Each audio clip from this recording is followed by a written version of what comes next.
Welcome to my channel, Learn with Teacher Annie.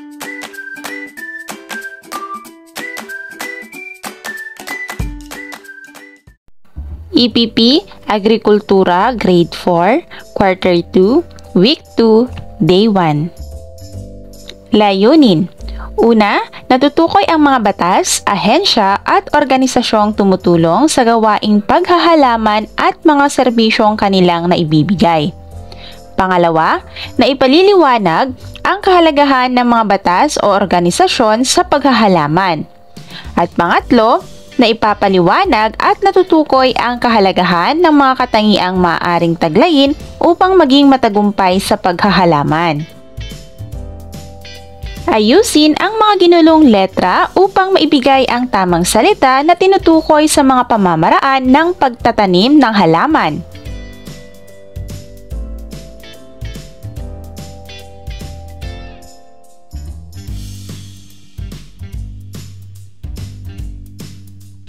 Pagmasdan ang larawan. Pangkatin ang klase sa 5. Susuriin ang larawan at pag-usapan ng bawat pangkat ang mensaheng nais iparating nito. Sagutin ang sumusunod na gabay na tanong.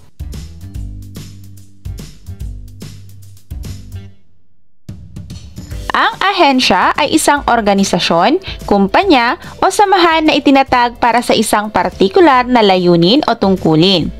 Ang organisasyon naman ay isang pangkat o grupo ng mga individual na nagkakaisa para sa isang layunin o tungkulin.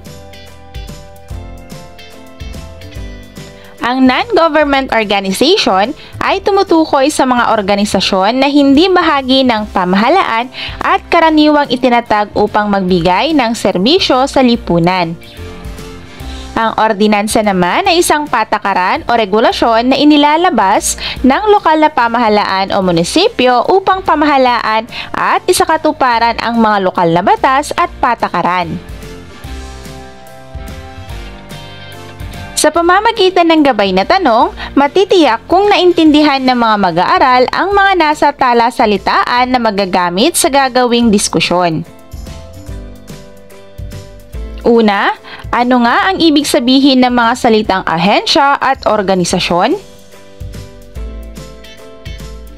Pangalawa, ano ang kahalagahan ng bawat batas o ahensya sa larangan ng paghahalaman? Pangatlo, ano pang mga ahensya o organisasyon ang iyong nalalaman na nakakatulong sa larangan ng agrikultura? Republic Act No. 10068 or the Organic Agriculture Act of 2010. Ito ay may layuning itaguyod at suportahan ang organikong pagsasaka bilang isang estratehiya para sa makabuluhang pag-unlad ng sektor ng agrikultura kasama na ang pagtutok sa eksportasyon nito.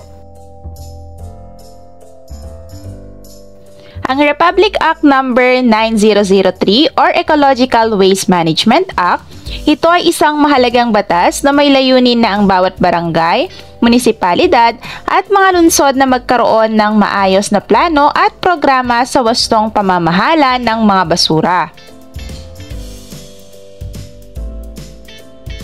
Ang Department of Agriculture or DA, ito ang ahensya na naglalayong palakasin ang sektor ng agrikultura at pangisdaan sa pamamagitan ng pagtutok sa teknolohiya, pagsasanay, pondo at iba pa. Agricultural Training Institute. Ito ang ahensyang nasa ilalim ng kagawaran ng agrikultura na nagbibigay ng iba't ibang pagsasanay, seminar at edukasyon para sa mga magsasaka, mangingisda at iba pang sektor ng agrikultura.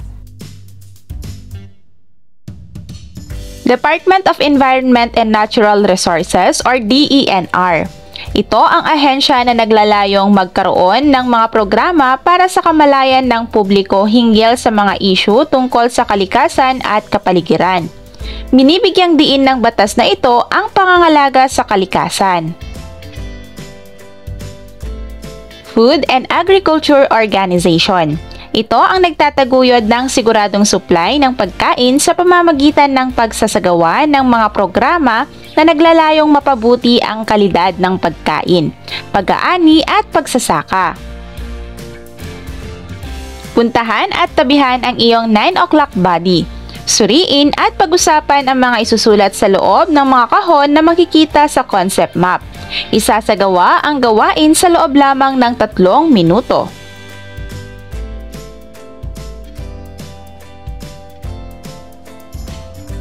Ibigay ang kahulugan ng mga acronym na natalakay sa paksa. Isulat ang katumbas na sagot sa loob ng hugis parihaba.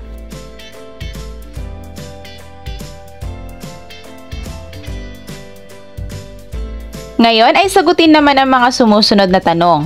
Ano-anong mga konsepto at kaalaman ang iyong natutuhan sa ginawang pagtatalakay sa paksang aralin? Bakit kailangan natin itong matutunan?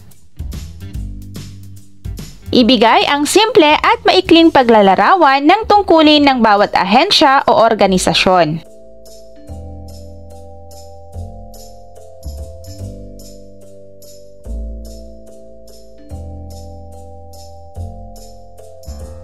Day 2. Layunin. Una, natutukoy ang mga batas, ahensya at organisasyong tumutulong sa gawaing paghahalaman at mga serbisyong kanilang naibibigay. Pangalawa, na ipapaliwanag ang kahalagahan ng mga batas o organisasyon sa paghahalaman.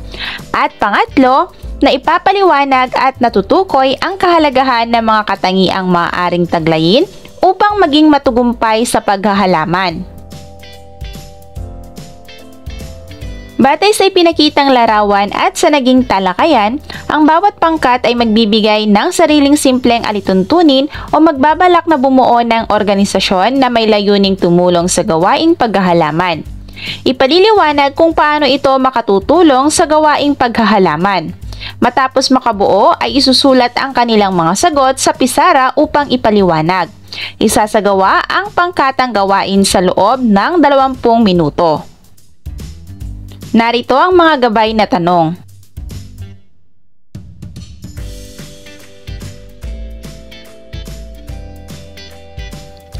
Ang mga sumusunod ay hindi sakop ng CARP.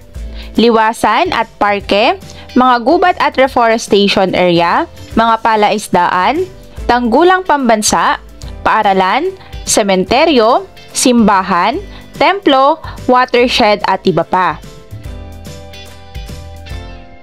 Mga patakaran at programang pangkaunlaran sa sektor ng agrikultura. Pagsasaka. Upang masigurong mayroon suportang maibibigay sa mga magsasaka, ay nagpatayo ng bahay ugnayan. Pagtatayo ng gulayan. Itinayo ang Agrarian Reform Scholarship Program noong panahon ni Pangulong Diosdado P. Macapagal upang masiguro na ang mga anak ng magsasaka ay makapag-aral. At Kalahi Agrarian Reform Zone. Pagtotroso. Community Livelihood Assistance Program. Itinuturo sa mga mamamayan ang wastong paglilang sa mga likas na yaman ng bansa tulad ng mangrove farming sa Bohol, plantasyon ng kawayan sa La Union at plantasyon ng medicinal plants sa Cagayan. National Integrated Protected Areas System. Ang layunin nito ay maingatan at protektahan ang kagubatan upang mailigtas ang mga hayop at halaman. Sustainable Forest Management Strategy. Itinakda ang permanente at sukat ng kagubatan upang maiwasan ang squatting, huwad at ilegal na pagpapatitulo ng lupa at pagpapalit gamit sa lupa. Ngayon, nakilala mo na ang mga batas, programa at patakaran na tumutulong sa sektor ng agrikultura. Ikaw ay nakahanda ng gumawa ng advocacy campaign na makatutulong sa pagpapalakas ng sektor ng agrikultura. Magpakita ng sariling programa para sa agrikultura. Maaari mo itong ipakita sa pamamagitan ng 3 saknong na tula. Bilang isang mag-aaral, ano ang maaari mong gawin upang mapaunlad ang sektor ng agrikultura sa iyong sariling bayan? Ibigay ang iba pang programa at mga patakaran sa sektor ng pang-agrikultura.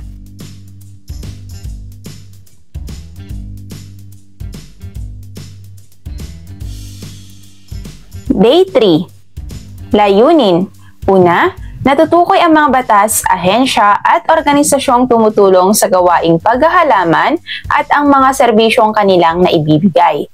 Pangalawa, na ipapaliwanag ang kahalagahan ng mga batas o organisasyon sa paghahalaman.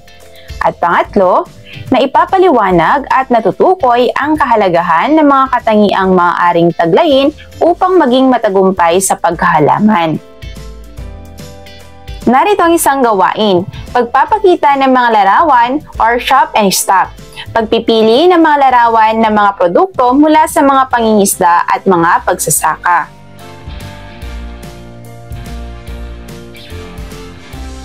Narito ang mga taong kilala sa larangan ng paghahalaman.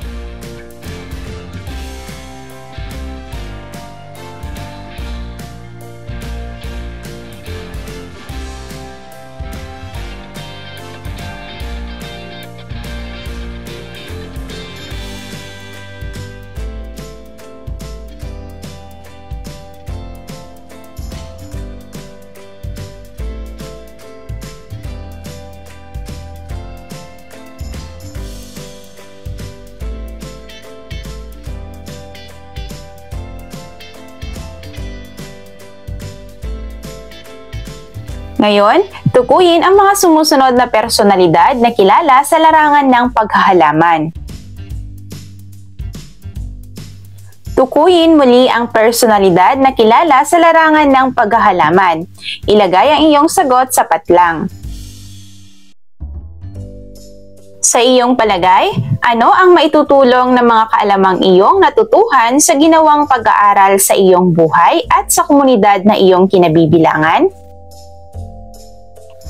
Suriin ang itinutukoy ng mga pahayag sa hanay A at hanapin ang tamang sagot sa hanay B. Isulat ang titik ng tamang sagot sa sagutang papel.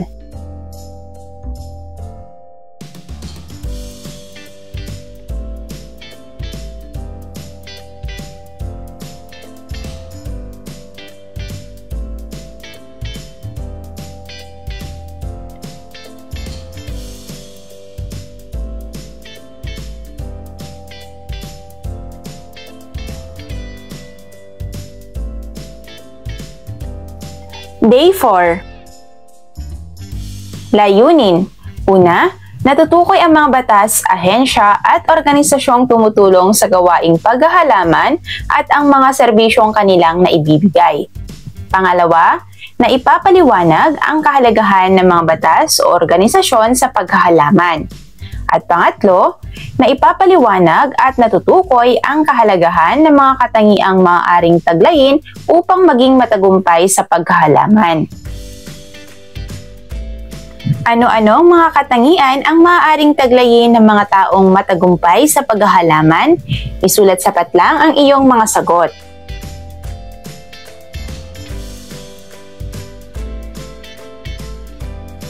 Ngayon ay sagutin ang mga sumusunod na tanong.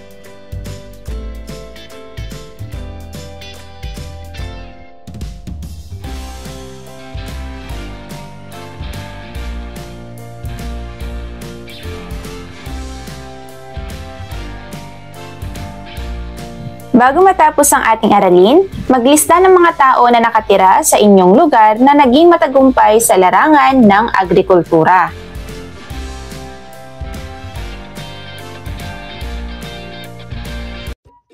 Thank you for watching! Also, don't forget to like, share, subscribe, and click the notification bell for you to be updated on our latest videos. See you on our next lesson. Goodbye!